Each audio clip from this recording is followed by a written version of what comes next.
Hello and welcome to PGurus channel. Pakistan's verdict. A cricket captain, an all-rounder, has now become the Prime Minister of the country. And just as we had predicted, this result has come out. And a few years ago, a very prescient writer, thinker, economist had predicted that this is exactly what is going to happen in Sunday Guardian. And let us now go back to this oracle and ask him how he sees this thing play out in the years to come. And is Pakistan headed for better times or is it worse? And if so, how? To get the entire perspective of this region, we will now reach out to Professor M D Nalapat. Professor Nalapat, welcome to PGurus channel. Thank you. Professor Nalapat, what do you see about the verdict that has been thrown up in Pakistan? Are you happy with the way the polls were conducted? I leave it to you to express your thoughts to our viewers. Well, I'd like to say that it's no secret that the Pakistan Army wanted Nawaz Sharif out, and the Pakistan Army succeeded in weakening Nawaz Sharif the way they weakened Asif Ali Zardari. Zardari was weakened with the full support of Hillary Clinton, and I'm sorry to say that the Pakistan Army is still being supported by very large components of the administration in the United States who should really know better. So the fact is that this was not an election, it was a selection. And Imran Khan had been selected about 2 years ago. And his swearing in was actually a foregone conclusion. Sir, isn't there a Lugar bill that has been passed in the United States that explicitly states that all aid from the United States will be suspended to Pakistan should the military take over the country? So do you think this is like a, bending of the rules sort of thing to put a face behind the army? Is that what has happened here?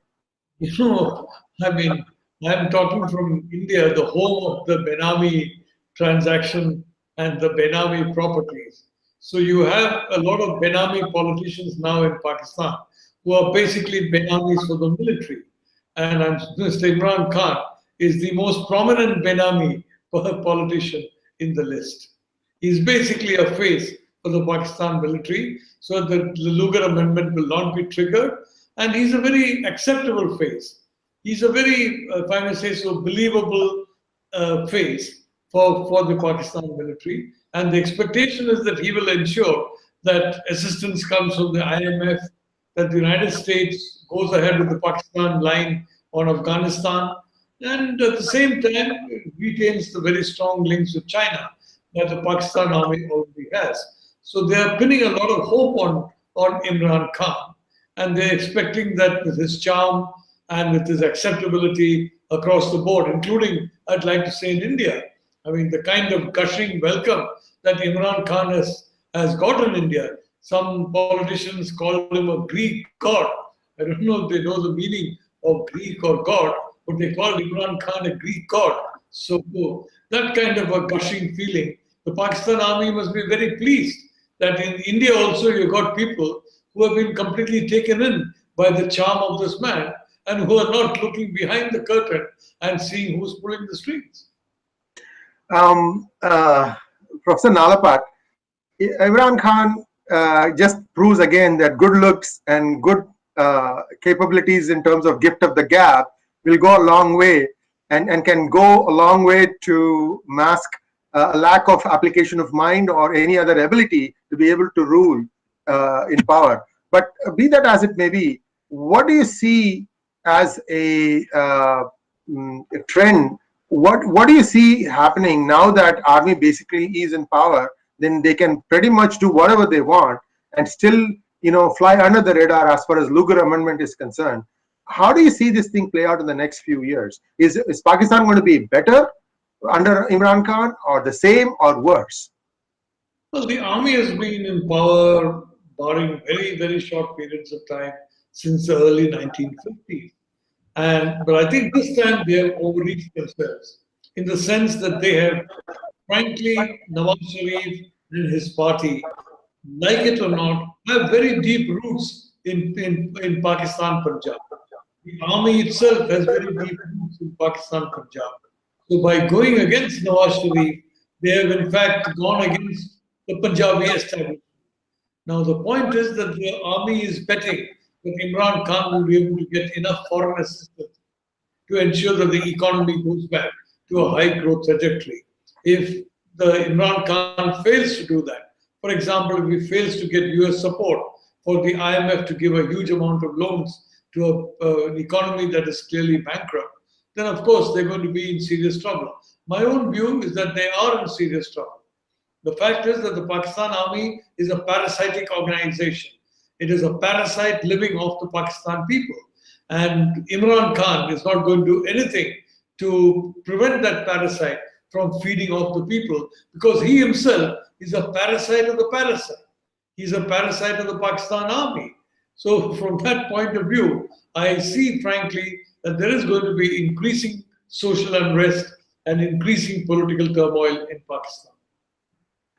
Professor Nalapat and also viewers, I don't know if you have had a chance to watch a series that came in a company called Showtime. Showtime is a cable company in the United States. It actually broadcasts worldwide. Showtime had a series called Homeland, and in Homeland seasons 3 and 4, Pakistan and its politics is widely featured. It captures a time period perhaps between 2011 or around plus or minus 2 years. Why I'm saying all this is, even though this is a fictional work of fiction, the events that they have captured and they have explained and they have portrayed will really give you an insight into how things work in Pakistan. Even if it's a work of fiction, I would encourage all of you to watch that series. It's compelling viewing, and in fact, Homeland covers not just that, but it also covers some Iran and also Syria. So you kind of know the geopolitics from a fictional perspective, but most of it is based out of real events. I'm sorry to digress on this. The reason I'm so let's get back to specific issues. CPEC. CPEC is something that China is really banking on, but many people have told me that for CPEC to succeed for China, India needs to be an essential component in that. And at this time, India doesn't want to touch it with a 40-foot pole.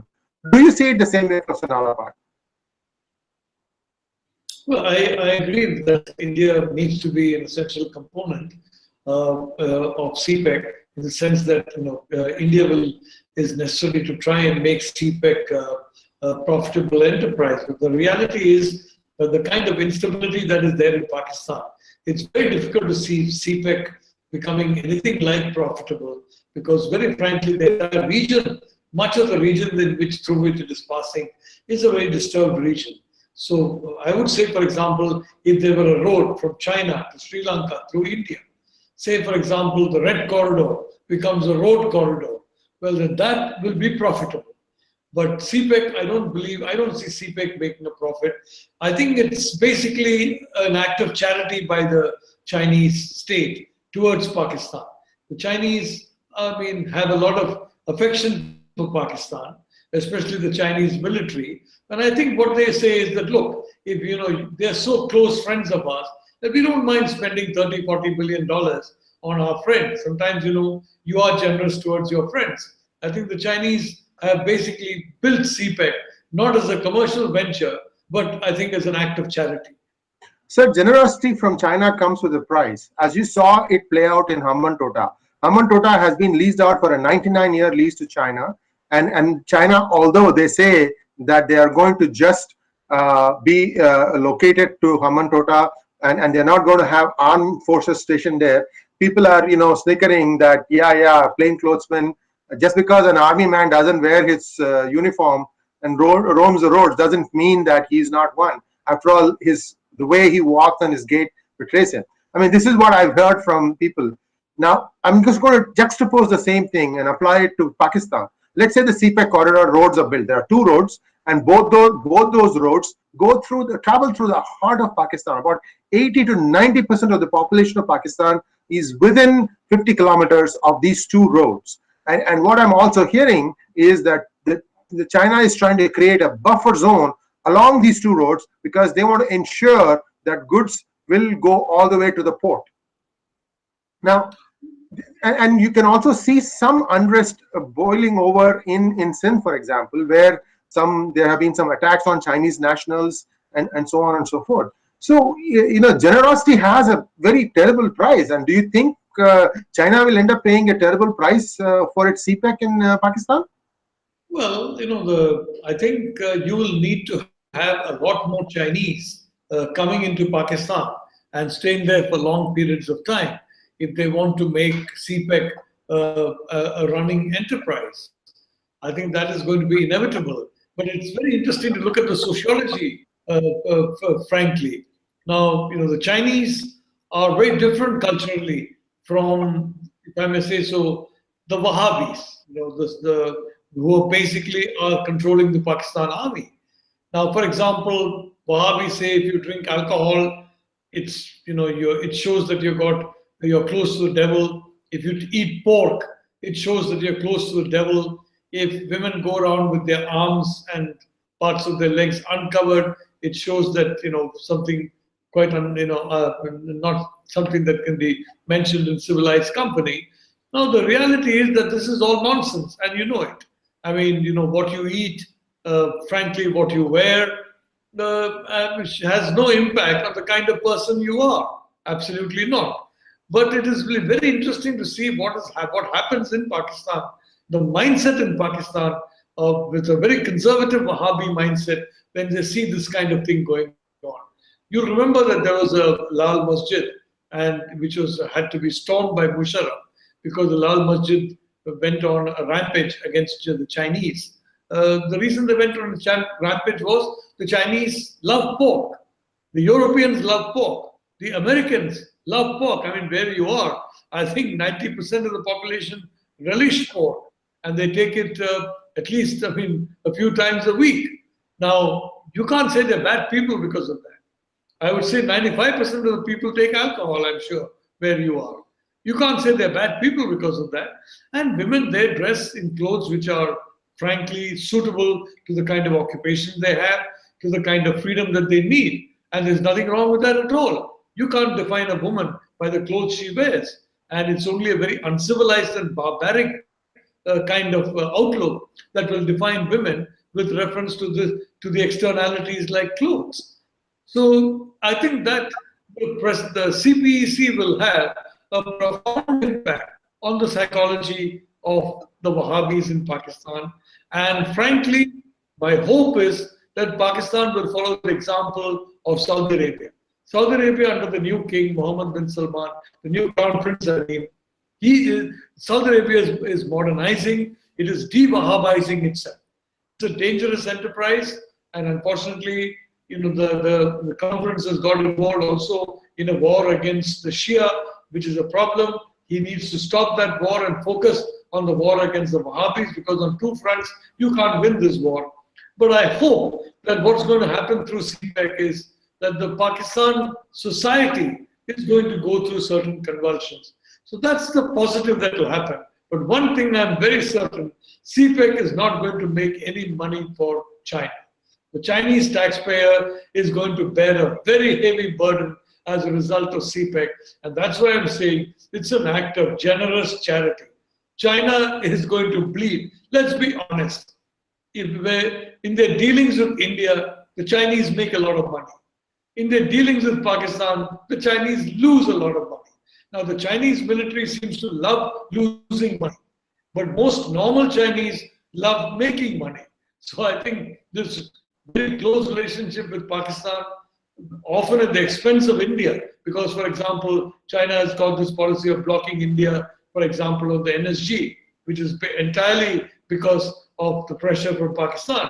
I think the Chinese will one day have to come to a reckoning and ask themselves, do we want friendship with a much bigger country, a huge potential market that is even now giving us a lot of money? Or do you want to invest in a country that many of its people consider us to be children of the devil, and who frankly are costing the taxpayer in China a bomb, a huge amount of money?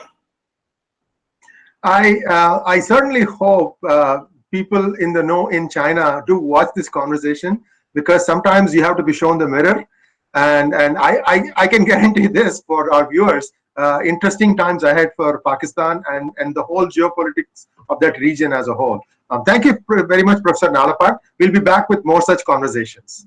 I just want to make one last point, and that is, in my view, you have, in my view, Pakistan actually should be about 5 or 6 autonomous territories where the individuals can live more or less freely, and where you don't have this overarching military establishment controlling their lives.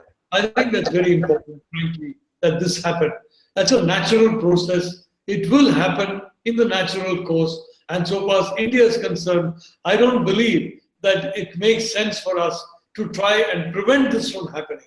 I'm not saying we should intervene, but I'm simply saying that should this happen, we should stand aside and we should, from the sidelines, welcome a development in which the people of Pakistan are more able to be free, more able to express their ethnic differences, and more able to be free of this terrible parasitic force, the Pakistan Army. Thank you very much, Professor Nalapat. Those are excellent concluding thoughts. And we'll be back with more such conversations. Thank you. Okay.